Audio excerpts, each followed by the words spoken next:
Bismillaahi Raxmaani Raxiim. Assalaamu calaykum waraxmatullaahi wabarakaatu. Maalin wanaagsan walaaladii qaaliga isku soo noqod wanaagsan ayaan idin leeyahay dhammaantiinba insha Allah. Waxaan ii rajeynayaa caafimaad meel walbood joogtaan.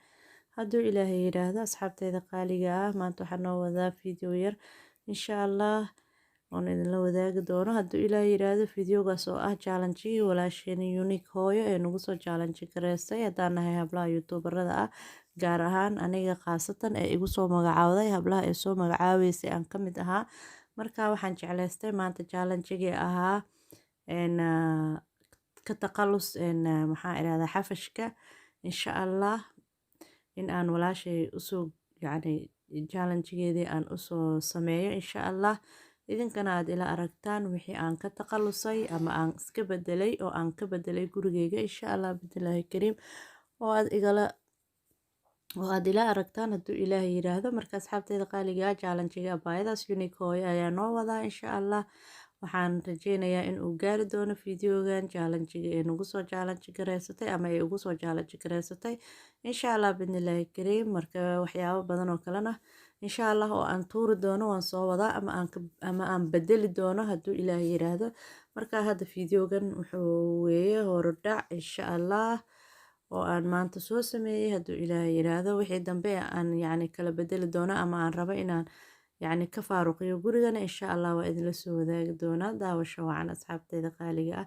idinkana waxaan idinka codsanayaa in aad videoyada noo share gareysaan laagtana nagu caawisaan insha Allah bidilaahi kariim. commentigana waa noo dhiirigelin laftirkiisa insha Allah waana ku mahadsantihiin. Marka walaaladii qaaliga ugu horeyn hadda guriga marka hore sidan ayuu ahaa. Roogan ayaa ii yaalay sidaad aragtaanba adiga intii hadda dhowr bilood ah roogan ayaa ii yaalay sanad ma gaarin intuu hadda roogan ii yaalo markaas ayaana soo gaday oo aan dhigtay. Marka dhowrkaas bilood ayuu ii yaalaa adiga hadda. Marka asxaabteyda qaaliga ah waxaan jeclaystay in aan ku horta rooga bedelo insha Allah oo aan ku bedesho roog kale hadduu Ilaahay yiraahdo. Isaga marka xafash kuma daraayo oo ma tuuraayo marka wuu ii fiican yahay roogeyga waa roog cusub maasha Allah. Marka waxaan rabaa hadda inaan ka laabo kan hadduu Ilaahay yiraahdo maadaama uu muddo hadda xoogaa yaalay oo aan goglado kuweygii kale ee ii xareysnaa ii dhaqnaa insha Allah. qaar ka mid ah hadduu Ilaahay yiraahdo kan iyo kii qadadaba waan bedelayaa insha Allah laakiin idin lama share gareenin qadada markaan bedelayay insha Allah. Marka hadda waxaan idinla share gareeyay oo kaliya fadhiga qadadana waan dhigay rooga laakiin kuma soo darin videoga insha Allah. mar kale ayaan idin tusin doonaa hadduu Ilaahay yiraahdo. Marka asxaabteyda qaaliga waxaan rabaa ugu horeyn inaan roogan horta bixiyo oo aan nadiifiyo kadibna aan xareeyo insha Allah oo aan laalaabo hadduu Ilaahay yiraahdo kuna bedesho roogta kale ee ii yaala ee ii nadiifsan insha Allah ee ii dhaqan. roogaasna waxaan dhaqay samarkii hadduu la soo dhaafay marka waan xareystay iyaga si ay u nastaan cabaar. kan ayaan markaas soo dhigtay insha Allah. haddana kan ayaan waxaan rabaa in aan xareeyo isaga hadda wasaq male uskag ma lahan marka laakiin waa la huufreynayaa wixii qashin yar ee saaran guriga maadaama caruur uu joogo qasab wax yar waa lagu tuurtuurayaa. marka intaas ayaa hadda laga huufreynayaa kabacdina maxaa iraahdaye markaan huufreyno oo nadiifino insha Allah waa laga qaadayaa waa laga bixinayaa waana xareyneynaa hadduu Ilaahay yiraahdo waa laalaabayaa insha Allah bidilaahi kariim. marka waxaagun isku badbedelo waaye ma fahantay. marka waxaygun baa isku bedelanayaa waxaan hadda gudaafada ku daraayo ama xashiishka aan ku daraayo ma jirto ama aan ka taqallusayo.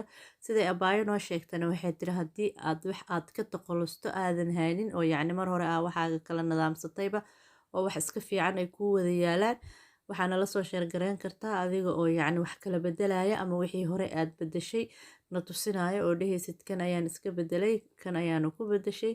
marka asxaabteyda qaaliga waxaan jeclaystay ani markaa maadaama ay abaayo saas tiri in aan waxaan tuurayo maadaama ay jirin wixii aan goglinayo markaas ama aan dhiganayo maanta oo aan fadhiga ka kala bedelayo in aan idinla share gareeyo insha Allah. hadda gabadheeda yar ayaa fidinaysay rooga waana dhignay way fidisay.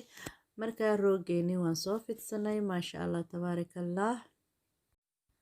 waxaan kaloo hadda maxaa iraahdaye kala bedelay kursiga barkimooyinka saaran. markii hore waxaa ii saarnaa barkimooyin waaweyn oo kuraasta uu watay yaryarkana way ku dhex jireen. qofkii fiidiyoyadeyda hore daawaday wuu garan karaa. marka qaar ka mid ah sida kuwa goldiga ah ee daaha u eg way ku jireen awalba laakiin hadda waxaan kasoo yara bedelay barkimooyinkii waaweynaa oo dhan waan xareeyey adiga 12 xabo barkimo ayuu kuraastaan wataa oo waaweyn ah oo saas loo safaayo marka qaarkood marka horeba inta badan way xareysnaayeen qaar yar ayaa ii saarnaa inta ii saarneedna giddigood wixii barkin weyn ahaayoo dhan waan ka yacni qaaday oo waan xareeyey marka kuraasta kor ayaa loo qaadi karaa hoostooda ayaa waxay leedahay meel lagu xareysto marka bartaas ayaan ku wada guray idinma tusinin laakiin hadda ka hor video aan kala soo baxbaxayaba wuu ku jiray marka asxaabteeda qaaliga bartaas ayaan ku xareeyey oon ku guray barkimooyinkii waaweynaa hadda waxaa halkan ii saaran ee aragtaana waa barkimooyin yaryar ah giddigood waa barkimooyinka yaryar waxaan ka bixiyey uun galalkii galal kale ayaan geliyey sida galalkaas greenka ah ama cagaarka ah ee aad aragtaan way cusub yihiin galalka cadcad iyagana way cusub yihiin saddexda gale cadcad iyagana way cusub yihiin marka kuwaasna waan kusoo bedelay sidaad aragtaanba daahimaan furin marka daaha maadaama beri dhaweed aan xirtay waan iska dhaafay ma bedelin iska xirnaado ayaan is iri marka maadaama uu isagana beri dhaweed aan xiray waxaan is iri iska dhaaf furin laakiin waxaan hadda wax ka bedelay waxa waaye maxaa idhaahdaaye rooga iyo maxaa idhaahdaaye barkimooyinka oo aan barkimooyinkii waaweynaa ee kuraasta watay aan ka xareeyey kuwana waa barkimooyinka yaryarka ah sidaad aragtaan giddigoodba waa barkimooyinka yaryar awalka hore waxaa ii saarnaan jiray labada daaha u eg iyo midka silverka ah ee isna daaha u eg ee geeskan hadda soo yaalo balse waxaan hadda kusoo kordhiyey labadan cagaarka ah ama greenka ah iyo saddexda cadcad ee aa aragtaan ayaan kusoo kordhiyey oo galal aan soo geliyey walow aan barkimooyinka hore u haystay balse galalka ayaan ka bedelay galal ayaan soo geliyey marka asxaabteeda qaaliga ah waxaan bedelay waa barkimooyinkaas iyo rooga sidaad aragtaanba wixii horena waan xareystay oo waan laalaabtay marka maadaama aan waxaan tuuraya jirin marka waa xareystay maxaa idhahdaa barkimooyinka waaweynaana waan iska xareeyey kuwa yaryar ayaan hadda soo baxsaday waan isticmaalaynaa insha allah bidnillaahi kariim marka walaaladii qaaliga ah sidaas ayaan u kala habeeyey maanta qolkii fadhiga ahaa qadadana idinlama soo sheergareynin insha allah rooga waan dhigay laakiin mar kale ayaan insha allah video kale kusoo dari doonaa hadduu ilaahay yiraahdo asxaabteeda qaaliga ah walaashay unique hooyo waxaan jeclahay in aan challenge-gaagii kasoo baxay wixii dambe aan rabo in aan kusoo daro ee aan rabo in maxaa idhahdaa guriga aan ka faaruqiyana insha allah waan kula soo wadaagi doonaa hadduu ilaahay yiraahdo idinkaga tegayaa insha allah wassalaamu calaykum waraxmatullaahi wabarakaatu